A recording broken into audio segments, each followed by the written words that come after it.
हिमालय के संतों के संग निवास स्वामी राम। कटु सत्य से मंगलमय उपलब्धि। एक बार मैं गुरुदेव के साथ यात्रा कर रहा था।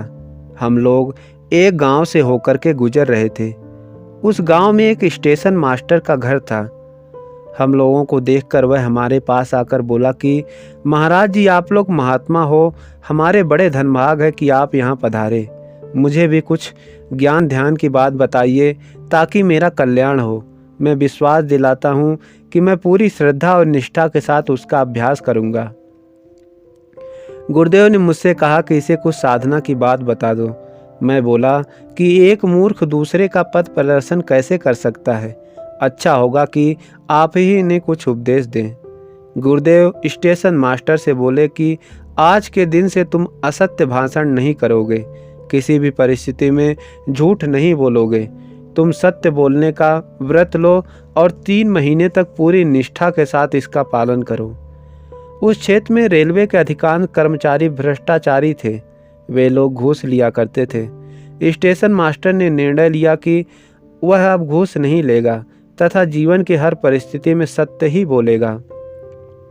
उसी हफ्ते रेलवे विभाग के मुख्य कार्यालय से परिवेशक अर्थात इंस्पेक्टर महोदय आए हुए थे।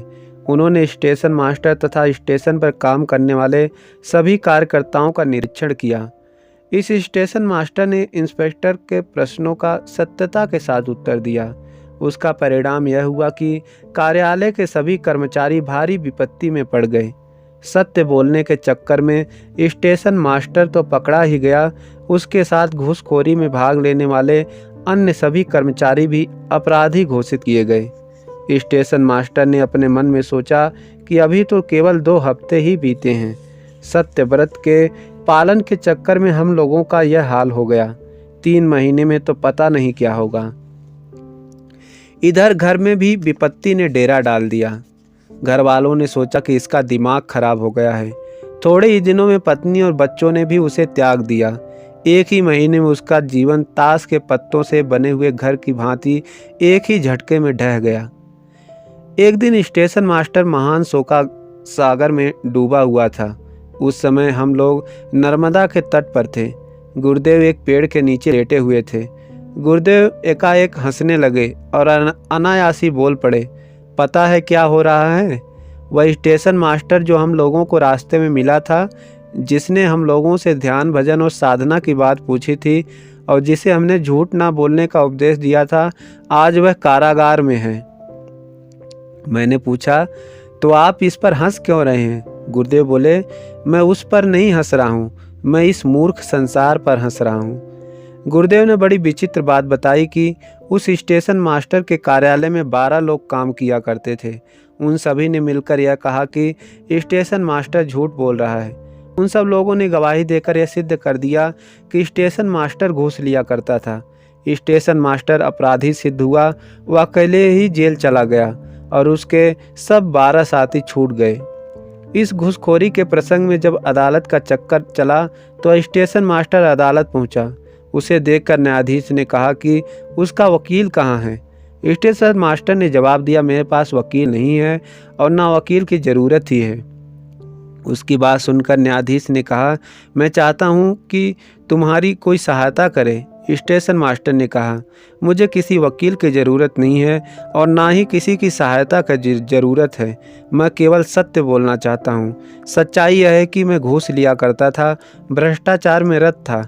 इस बात को जानकर आप जो चाहें सो करें, मुझे आप कारागार भेज दें, किंतु मैं झूठ नहीं बोल सकता क्योंकि मैंने सत्य बोलने का व्रत लिया है। न्यायाधीश के पूछने पर उस स्टेशन मास्टर ने बताया कि सत्य व्रत का पालन करने का संकल्प उसने क्यों और कब लिया। उसने बताया कि एक दिन मैं एक संत से मिला। उन महापुरुष ने मुझे किसी भी परिस्थिति में झूठ ना बोलने के लिए कहा। सत्य बोलने के कारण मेरी नौकरी छूट गई। मेरी पत्नी और बच्चों ने मुझे त्याग दिया।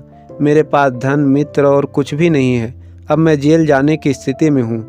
यह सभी बातें 1 महीने के भीतर ही घटी हैं। अब चाहे जो हो जाए, मैं सत्य व्रत का ही पालन करूँगा। देखूँगा कि सत्य व्रत के पालन से और क्या क्या होता है। मैं पूरा प्रयत्न करूँगा कि मैं इस सत्य की परीक्षा में खरा उतरूँ। आप सभी न्याय कीजिए। आपका न्याय जो कुछ कहता है आप वही कीजिए। आपके न्याय के अनुसार यदि मुझे जेल जाना है तो आप मुझे जेल जाने का दंड दीजिए। न्यायाधीश ने उसे अपने कक्ष में बुलाया और पूछा, वे संत कौन हैं जिन्होंने तुम्हें ऐसा करने को कहा? स्टेशन मास्टर ने गुरुदेव के विषय में बताया। संजोग से न्यायाधीश भी गुरुदेव के शिष्य थे। न्यायाधीश ने स्टेशन मास्टर की सराहना की और बोले, तुम सत्य के मार्ग पर हो, इसी पर लगे रहो। ईश्वर करे कि मैं भी इसी मार्ग पर लग जाऊं। न्यायाधीश ने स्टेशन मास्टर को मिली कारागार की सजा की अवधि केवल 3 महीने के लिए सीमित कर दी। 3 महीने के बाद वह स्टेशन मास्टर स्वतंत्र हुआ, लेकिन तब तक उसका सब कुछ नष्ट हो चुका था। स्त्री और परिवार के लोगों ने तो उसका त्याग ही कर दिया था। धन संपत्ति भी सब नष्ट हो चुकी थी, नौकरी भी जा चुकी थी, बंधु बांधव और मित्र भी उसे त्याग चुके थे। एक दिन वह दुखी होकर पेड़ के नीचे बैठा हुआ था कि उसके पास एक टेलीग्राम आया। उस तार के माध्यम से उसे पता चला कि उसके पिताजी के एक विशाल भूखंड को बहुत पहले सरकार ने अधिकृत कर लिया था और सरकार उसे इस प्रकार के सभी लोगों को मुआवजा देने का निर्णय ले लिया है। इस प्रसंग में उसे सरकार की ओर से 10 लाख रुपए मिले। उसकी वह जमीन किसी दूसरे प्रांत में थी जिसके विषय में मैं कुछ भी नहीं जानता था। उसने सोचा कि सत्य व्रत का पालन करते 3 महीने पूरे हो चुके हैं और इसी का इतना बड़ा पुरस्कार मुझे मिल रहा है। सरकार से प्राप्त संपूर्ण रुपया उसने अपनी पत्नी और बच्चों को दे दिया। वह लोग प्रसन्नता से खिल गए और बड़े प्यार से बोले कि आप घर आ जाइए, हम सब आपके साथ रहना चाहते हैं। स्टेशन मास्टर बोला, नहीं, अब तक तो मैंने केवल यह देखा कि 3 महीने सत्य भाषण का क्या परिणाम होता है। अब मैं यह देखना चाहता हूँ कि यदि मैं पूरे जीवन भर सत्य के पथ पर चलूँ, सत्य का पालन करूँ, तो उसका क्या परिणाम होगा। सत्य ही जीवन का परम लक्ष्य है। यदि हम मन, वाणी तथा कर्म से सत्य का पालन करें, तो सत्य का अभ्यास करें, तो निश्चय ही सुगमता के साथ हम लक्ष्य तक पहुँच सकते हैं।